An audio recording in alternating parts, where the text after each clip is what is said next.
ملعون به جهنم واصل می شود آن روز را روز عید قرار بده، آن روز را روز شریف قرار بده، علو آن روز را و برتری و فضیلت بر آن روز را بر سایر ایام واضح و آشکار بگردان تا شیعیان ما و محبین ما به خاطر سرور قتل آن ملعون در این روز جشن بگیرند. پروردگار عالم فرمودند که من این کار را کرده ام و من حتی به ملائکه 7 آسمان امر کرده ام که این روز را از برای شیعیان شما عید بگیرند و کرسی های کرامت را در برابر بیت معمور اونجا بیارایند و در اونجا ثنای من را بگویند و برای شیعیان شما استغفار بکنند.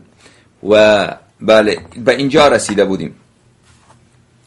ادامه روایت را ملاحظه بفرمایید دوستان عزیز. کتاب شریف بحار الانوار مجلد 31